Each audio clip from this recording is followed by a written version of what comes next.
오늘 우리에게 주신 말씀은 마가복음 8장 14절에서 26절까지 말씀입니다. 마가복음 8장 14절에서 26절 말씀인데요. 저희는 22절에서 26절 말씀까지 보도록 하겠습니다. 벳세다의 이름에 사람들이 맹인 한 사람을 데리고 예수께 나와 손 대시기를 구하거늘 예수께서 맹인의 손을 붙잡으시고 마을 밖으로 데리고 나가사 눈에 침을 뱉으시며 그에게 안수하시고 무엇이 보이느냐 물으시니 쳐다보며 이르되 사람들이 보이나이다. 나무 같은 것들이 걸어가는 것을 보이나이다 하거늘 이에 그 눈에 다시 안수하심에 그가 주목하여 보더니 나아서 모든 것을 밝히 보는지라. 함께 읽겠습니다. 예수께서 그 사람을 집으로 보내시며 이르시되 마을에는 들어가지 말라 하시니라. 아멘. 예수님께서 공생의 사역을 하실 때 크게 세 가지 사역에 중점을 두셨습니다. 첫째, 말씀을 가르치셨습니다. 둘째, 복음을 전파하셨습니다. 셋째, 병든 자를 고치셨습니다. 특별히 우리가 보고 있는 마가복음은 다른 복음서와 달리 병자들을 고치는 내용이 많은데요. 예수님께서는 많은 병자를 고치며 분명한 당신의 뜻을 밝히 보이셨습니다. 우리는 이것을 표적이라고도 부릅니다. 그런데 이 표적은 다른 기적과 이적과는 성질이 다릅니다. 기적과 이적은 인간이 생각할 수 없는 놀라운 일을 말하지만 표적은 분명한 목적이 있습니다. 그래서 무언가를 나타날 때 예수님은 표적을 행하시며 주님의 뜻을 밝히 보이셨습니다. 오늘 본문도 마찬가지입니다. 예수님은 시각 장애인을 고치시며 주님의 뜻을 밝히 보이십니다. 그런데 오늘 본문을 우리가 이해하려면 이전 본문을 언급하지 않을 수 없습니다. 여러분, 우리가 복음서를 보면 먹을 것에 대한 이야기가 참 많이 나오는데요. 예수님은 오병이어의 기적을 넘어 또 이어 우리 지금 4,000명을 먹이신 것을 우리는 볼 수 있습니다. 그런데 이는 단순히 육적인 배고픔과 목마름을 해결하는 것을 넘어 생명의 떡으로 오신 예수님을 사람들이 알고 그분으로 하여금 풍성한 생명과 삶을 누리게 하는데 그 목적을 깨닫게 하심을 우리는 알 수 있죠. 그러나 많은 사람들과 제자들은 생명의 떡으로 오신 예수님에 대해 전혀 깨닫지 못했다는 것입니다. 그리고 이 무지함을 결정적으로 드러내는 모습을 마주하는데 바로 우리가 읽지 않았지만 8장 14절부터 21절까지 해당되는 말씀입니다. 내용을 소개하자면 이렇습니다. 4,000명을 먹이신 예수님은 제자들과 함께 배에 오르시며 다른 곳으로 이동하십니다. 그런데 제자들은 배불리 먹고 남은 떡을 가져오지 못했음을 안타까워하죠. 이에 예수님은 제자들에게 바리새인들과 헤롯의 누룩을 말씀하시는데요. 육적인 것, 세상의 것에 정신에 팔려 생명의 떡으로 오신 예수님을 알지 못하는 이 제자들의 영적 무지함을 말씀하셨습니다. 그리고 이어서 오늘 우리가 읽은 본문입니다. 시각 장애인을 고치는 이야기가 나오는데요. 예수님은 이 사건을 통해 제자들의 영적 성장의 필요성을 말씀하십니다. 우리 다 함께 22절부터 23절 말씀을 다시 한번 읽어보겠습니다. 벳세다의 이름에 사람들이 맹인 한 사람을 데리고 예수께 나와 손 대시기를 구하거늘. 예수께서 맹인의 손을 붙잡으시고 마을 밖으로 데리고 나가사. 여기까지 읽겠습니다. 여러분, 벳세다는 갈릴리 호수 북쪽에 있는 도시입니다. 예수님은 벳세다를 비롯하여 갈릴리 북쪽에 있는 가버나움, 고라신 등 이 지역에서 많은 기적과 이적을 행하셨습니다.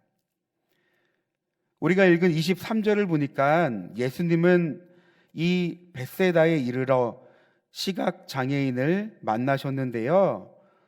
예수님은 이 시각장애인을 마을 밖으로 데리고 나가 고치셨다는 것을 우리는 봅니다. 여러분, 예수님의 행동이 좀 이상하지 않습니까? 왜 마을 밖으로 가서 이 시각장애인을 고치셨을까요? 보통 복음서를 보면 예수님은 그 자리에서 병자를 고치셨습니다. 그러나 특이하게도 예수님은 이 시각장애인을 마을 밖에서 고치셨다는 겁니다. 여러분, 과연 그 이유가 무엇일까요? 사실 이 예수님이 가신 이 벳세다라는 지역은 많은 기적과 이적을 보이는 곳임에도 불구하고 마태복음 11장 20절 이하의 말씀을 보면 예수님은 이곳을 책망하셨습니다.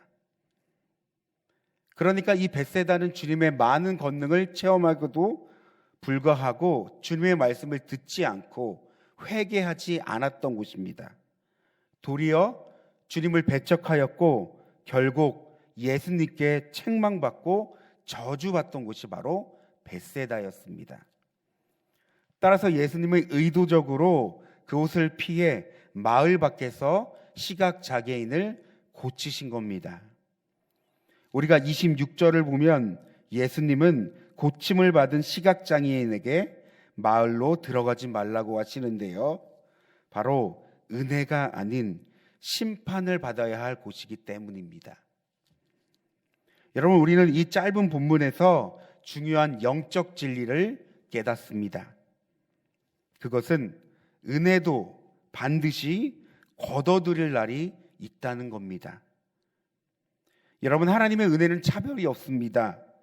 하나님의 은혜는 못 미치는 곳이 없습니다. 그러나 오늘 본문을 보면 은혜도 반드시 거둬들일 날이 있으며 반드시 그 뒤에는 심판도 따른다는 겁니다. 여러분, 예수를 주로 고백하며 복음으로 살아가는 우리들은 무엇보다 은혜를 소중히 여겨야 하죠. 예수님께서는 이 벳세다를 비롯하여 고라신, 가버나움 등 이 많은 곳에서 복음을 전파하셨는데요. 여러분, 그들은 주님의 말씀을 듣지 않고, 다시 말해 은혜를 계속적으로 저버렸다는 것입니다. 따라서 주님은 주님의 말씀을 듣지 않는 이곳, 회개하지 않는 이곳을 책망하며 심판하신다고 말씀하셨습니다.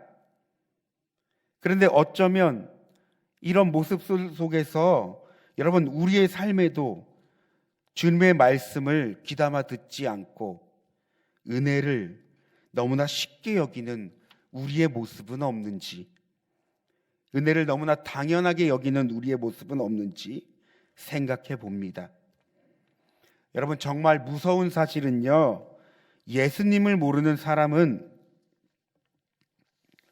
은혜를 사실 아예 알지 못하죠.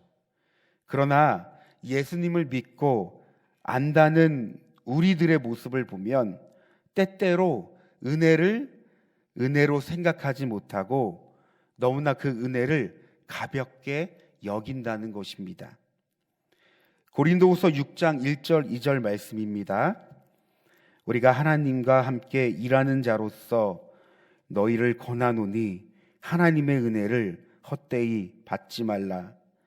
이르시되 내가 은혜 베풀 때에 너에게 듣고 구원의 날에 너를 도왔다 하셨으니 보라, 지금은 은혜 받을 만한 때요, 보라, 지금은 구원의 날이로다. 여러분, 우리는 반드시 기억해야 될 것이 있습니다. 여러분, 은혜도 반드시 거두어질 날이 있다는 겁니다. 이렇게 예수님은 마을 밖에서 시각장애인을 고쳐주십니다. 그런데 23절 이하의 말씀을 보니 특이하게도 예수님은 이 시각장애인을 한 번에 고치시지 않았습니다. 예수님은 두 번에 걸쳐 눈을 고치셨는데요. 이는 예수님의 치유 사건 중에서 가장 유일한 사건임을 우리는 압니다. 그리고 이러한 과정을 통해서 예수님은 그 예수님 자신의 뜻을 나타내셨습니다. 바로 제자들의 영안이 열려 예수님은 알고 그분의 뜻을 깨닫기 원하셨던 겁니다. 그러나 여러분, 제자들은 예수님이 누구인지를 정확히 알지 못했고 그분의 사역을 온전히 이해하지 못했습니다. 그러나 우리는 잘 알고 있죠. 그 후에 제자들의 영안이 열리고 주님을 바로 알 때 그들 가운데 믿음의 도약이 이루어졌고 주님의 뜻에 순종하는 사도의 길을 걸어갔습니다. 여러분, 오늘 본문을 통해 예수님의 제자가 된 우리도 더욱 주님을 알고 주님의 뜻을 분별하는 영안이 열리길 소망합니다. 여러분, 예수님은 제자들에게 계속해서 주님이 누구인지를 말씀하시며 복음을 전하셨습니다. 그러나 제자들은 주님의 말씀을 듣고 주님을 경험하고 한 번에 주님을 아는 것이 아니었습니다. 그들은 주님과 함께함으로 계속적으로 주님을 경험했습니다. 또한 주님 또한 주님의 사역에 대해 계속적으로 말씀하셨고 영혼을 열어 보게 하셨고 깨닫게 하셨습니다. 그런데 그 과정 가운데 작용했던 것이 있다면 바로 믿음입니다. 요한복음 16장을 보면 비로소 예수님의 사역을 온전히 깨달아 알게 되는 이 제자들을 볼 수 있는데요. 이때부터 더 이상 예수님은 비유로 당신의 뜻을 말씀하지 않으셨습니다. 여러분, 예수님께서는 제자들을 향해 이렇게 말씀하셨습니다. 이제는 너희가 믿느냐? 제자들의 영안이 열리고 주님을 알았을 때 비로소 주님의 뜻을 깨닫고 주님을 진정으로 믿었던 것입니다. 오늘 본문을 통해 주님께서도 더욱더 우리의 영안, 우리 영적 시야를 열어주셔서 주님의 뜻을 분명히 알 수 있는 은혜를 주실 줄 믿습니다. 그런데 우리는 이러한 가정 가운데 한 가지 구할 것이 있죠. 여러분, 우리가 예수님을 오래 믿었다고, 신앙의 경험이 많다고, 어떤 지식을 많이 안다고 해서 주님을 알고 주님의 뜻을 깨달아지는 것이 아닙니다. 여러분, 우리의 어떠함으로 주님을 알고 깨달을 수 없습니다. 여러분, 주님의 뜻은 주님만이 알려주시고 깨닫게 하십니다. 바로 그 주님이 우리 안에 예수의 영이신 성령으로 오셨다는 것입니다. 그래서 그 성령님은 우리를 가르치시고 깨닫게 하시고 알게 하시고 그렇게 살아가게 하시는 분입니다. 그러니까 성령의 조명 없이는 우리는 무엇보다 진리를 보지 못하며 깨닫지 못한다는 것입니다. 여러분, 바울은 에베소 공동체를 향하여 이렇게 권면하였습니다. 우리 에베소서 1장 17절 이하의 말씀을 제가 읽겠습니다. 우리 주 예수 그리스도의 하나님 영광의 아버지께서 지혜와 계시의 영을 너희에게 주사 하나님을 알게 하시고 너희 마음에 눈을 밝히사 그의 부르심의 소망이 무엇이며 성도 안에서 그 기업의 영광의 풍성함이 무엇이며 그의 힘의 위력으로 역사하심을 따라 믿는 우리에게 베푸신 능력이 지극히 크심이 어떠한 것을 너희로 알게 하시기를 구하노라. 그러니까 여러분, 우리가 주님을 믿고 거듭나며 구원을 이루는 모든 과정은 성령의 사역입니다. 우리의 눈을 밝혀 보게 하는 것도, 말하게 하는 것도, 주님을 고백하게 하는 것도, 그렇게 살아가는 것도 여러분 성령의 사역입니다. 그러니까 성령을 거치지 않고서는 우리가 진리를 깨닫지 못하며 믿음으로 살아갈 수 없다는 것을 말합니다. 여러분, 그렇다면 우리의 삶에는 이런 성령님을 간절히 구하고 있습니까? 여러분, 성령의 도우심 없이는 신앙이 성장할 수도 없고 공동체가 온전히 세워질 수도 없고, 더 나아가 우리의 삶과 과정, 모든 삶의 자리가 온전히 세워질 수 없다는 겁니다. 그러므로 우리는 늘 이렇게 먼저 하나님께 기도할 때 성령의 임재를 구해야 합니다. 성령 충만을 구해야 합니다. 성령님, 매일 나의 삶 가운데 나의 두 눈을 밝혀주셔서 주님, 진리를 알아갈 수 있는 은혜를 더하여 주시옵소서. 주님, 진리를 깨닫고 분별할 수 있는 귀한 은혜를 더하여 주시옵소서.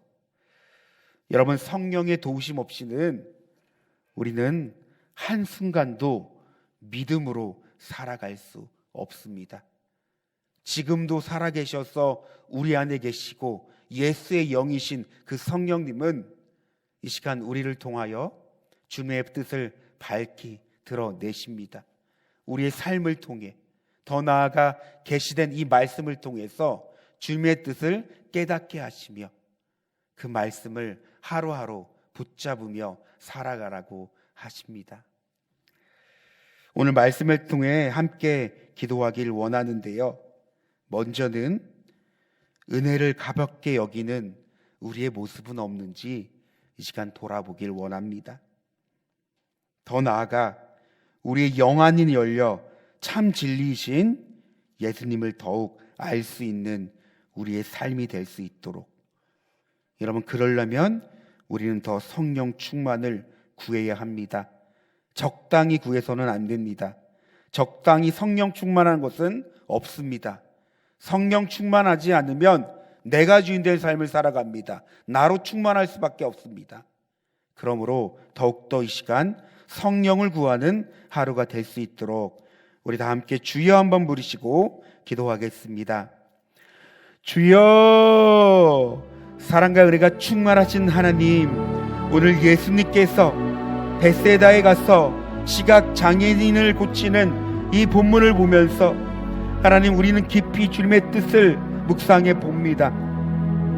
먼저 하나님은 이 말씀을 통하여 제자들이 더욱더 영적 도약을 하기 원하셨습니다. 주님을 바로 알고 주님의 뜻을 깨닫기 원하셨습니다. 그런데 오늘도 살아계셔서 우리의 삶 가운데 역사하시는 주님은 우리도 주님의 뜻을 분명히 깨달아 알기 원합니다. 우리의 영안이 열리기를 주님은 원하십니다. 주님, 우리가 우리의 영안이 열려서 더욱더 주님을 바라보기 원합나이다. 성령 충만을 구하며 성령께서 우리의 두 눈을 밝히 깨달아 알게 열어주셔서 진리를 불변할 수 있고 더욱더 진리 가운데 살아갈 수 있는 우리의 삶이 되길 원합니다.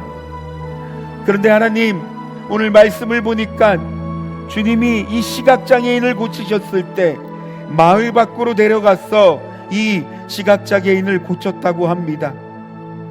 이 벳세다는 주님께서 저주하신 곳이며 주님의 그 복음의 말씀을 듣고도 반응하지 않고 오히려 주님을 배척하고 회개하지 않는 도시였습니다. 주님, 우리가 이 본문을 통해 참된 진리를 깨닫기 원합니다. 수많은 복음을 듣고 은혜를 누리며 살아가지만 어쩌면 그 은혜를 너무나 가볍게 여기고 너무나 소홀히 여기는 우리의 삶은 없는지, 하나님, 우리의 삶의 각자 이 삶의 분량은 다르지만 주님께서 우리에게 은혜 주신다는 그 하나님 사실은 변함이 없음에도 불구하고 그 은혜를 남들과 비교하며 하나님 살았던, 그래서 그 은혜의 가치를 깨닫지 못했던 우리의 무지함이 있다면 하나님 이 시간 회개하게 하시고 더욱더 우리의 삶을 믿음으로 바라보게 하여 주시옵소서. 그러므로 은혜 주신 그 하나님을 더욱더 깨달아 알기 원합나이다. 하나님께서 우리에게 어떤 은혜를 베푸시고 우리를 어떻게 살아가게 하시는지를 하나님 믿음의 눈을 돌아 보게 하여 주시옵소서.